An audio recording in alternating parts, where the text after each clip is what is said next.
Hi everyone and welcome! Here is a list of my top 10 favorite gadgets to indulge in the joys of sewing. I find them absolutely indispensable, more like tools than gadgets then, and if it is possible to work without, life is so much better with them and they truly enhance the quality of your garments. This list has no particular order, but I highly recommend you stay until the end to discover which new tool I just bought for myself. I will need your help to determine whether it is a useless gadget or a real tool for sewing. Let's get started! Some women are collecting shoes and some women are collecting press-a-fit. Clearly, I belong to the second category.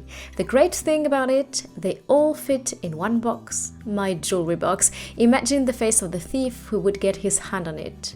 Today, my most treasured treasure, the edge stitching press-a-foot for edge stitching, top stitching and under stitching.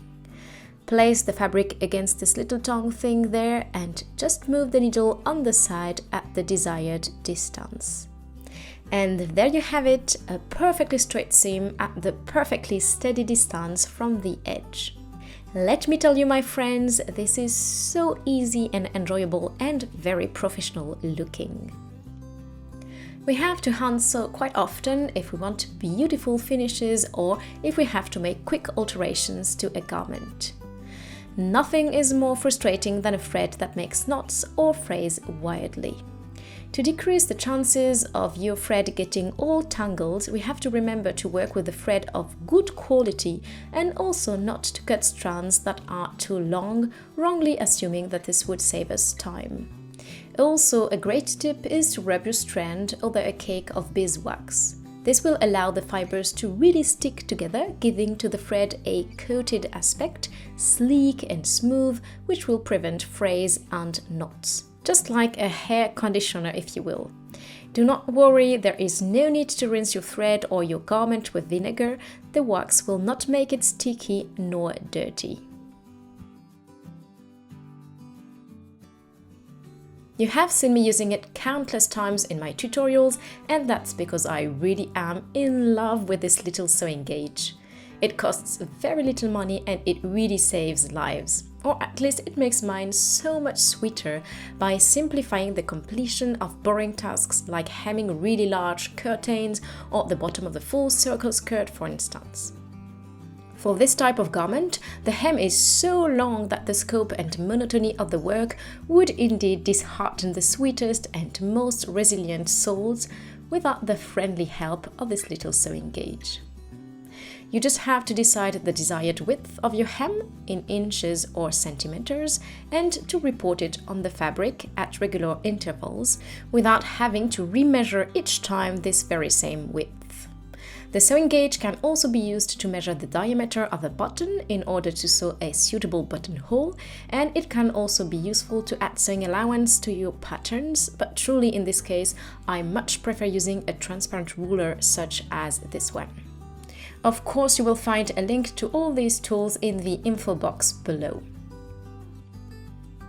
To be honest, I don't use this little magnetic seam guide as much these days, even though it truly was my best friend when I started sewing. But with time, you get used to judge measurements by sight.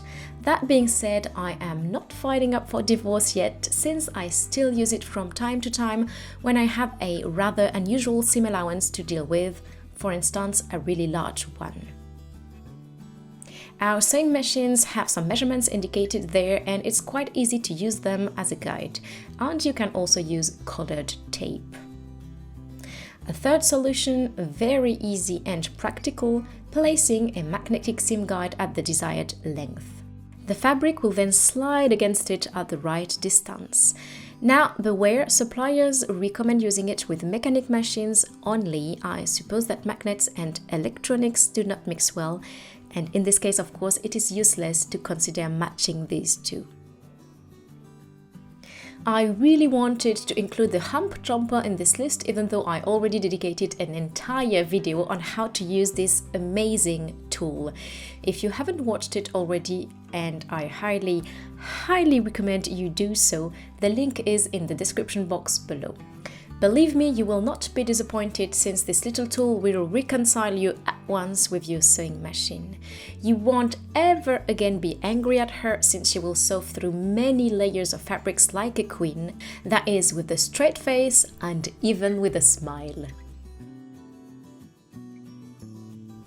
Now, this next little tool is not meant to enhance the quality of your work nor to make your life easier, but it is a money saver.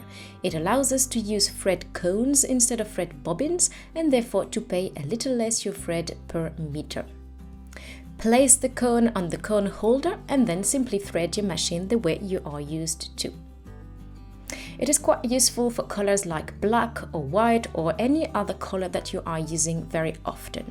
It is not really cost efficient to buy a pink cone, for instance, if you are not going to sew at least 5 or 6 bridesmaids gowns in the foreseeable future. Since I am touching on the matter of profitability in sewing, I will link down below my video 20 tips to save money thanks to sewing, which I highly recommend you watch.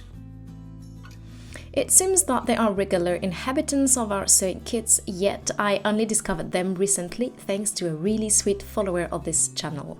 So in case you are still in the dark, just like I was a few weeks ago, let me pull back the curtains to let the light in. These are the erasable friction pens. Very useful tools, since the ink disappears with the heat of your iron. Therefore, it is really pleasurable to use them for little sewing projects. Beware, however, they might leave a little shine on some fabrics, and cold temperatures might make it reappear. Use it only within your sewing allowances then, and never to trace bust darts, for instance. These little scissors shaped like birds or cranes really are for me a true Madeleine de Proust. They symbolize childhood, the joy of creating, the learning of sewing, attics filled with laces and ribbons, boxes of buttons, the smell of fabric, summer's hot stuffy days, squeaky stairs, enormous cupboards, and my mother's famous blue velvet sewing box. As long as I can remember, it contained an incredible little pair of scissors shaped like a bird, wonderful treasure seen through the eyes and the sweet heart of the child. Dear friends, making YouTube videos is quite cathartic. I just realized why I like my little bird scissors so much, when I could also be suggesting a good old thread clipper. I also realized that the state of my soul is of no interest to you, so let me start again then. Embroidery scissors are very useful for notching, trimming, grading, cutting little threads, unstitching seams, and so on. I always thought that you could do anything with a good pair of scissors, a ruler, and tailor's chalk. It's true, yet I must say that cutting your fabric on a cutting mat with a patchwork ruler and a sharp rotary cutter really is practical and quick. Also, the result is impeccable. These mats are self-healing. They usually have centimeters on one side and inches on the other, as well as angles, markings, and indications to cut your fabric on the bias, for instance. They are amazing for patchwork passionates, craft lovers, to make small sewing projects, pouches and bags, and so on. So it is perfect for sewing garments, but also for any kind of craft projects with paper or fabric. Before we discover together what little sewing accessory I just gifted myself, here is a last tool that I really love, the bias tape maker. It's a classic really, and you probably already use it, but since we just cut some stripes of fabric and on the bias, what a happy coincidence, let's make use of them. It is fairly simple. Once your stripe is neatly cut on the bias, place it inside the bias maker, which will fold it for you. Then you just have to iron it in place to really fix the folds, and done. You can keep your bias as is or fold it once again and press it if that is the way you like to use it. Voila! You can now use all your cotton fabric scraps to make pretty and fully personalized bias. Every year, as Christmas is approaching, I gift a little present to this channel. Last year it was a half-scale dress form, and I'm sure you have already seen it in several tutorials of mine. It is so much easier to film with a tiny mannequin instead of a full-scale one. This year I decided to buy this little mystery tool that I was dying to test for quite some time, as well as an affordable sewing machine just for beginners that I have been testing for a few months now. And you shall hear about it quite soon. I would like to say a big thank you from the bottom of my heart to everyone that supported this channel with a little donation. Your generosity allowed me to buy this learning material, and I am really grateful. Alright, maybe you are already familiar with it, in which case your advices are very welcome, or maybe just like me it is new to you. The mystery tool of this video is a loop turner. I am hoping that it will become a great option to create spaghetti straps, maybe an even better alternative to the cord, the bobby pin or the straw techniques. In the coming months, I have a wedding dress to sew for a very important person. She is very dear to my heart, so fingers crossed. Let's hope this will not happen to be a useless gadget. Voilà, chers amis, that's the end for today. Every tool is linked down below in the info box.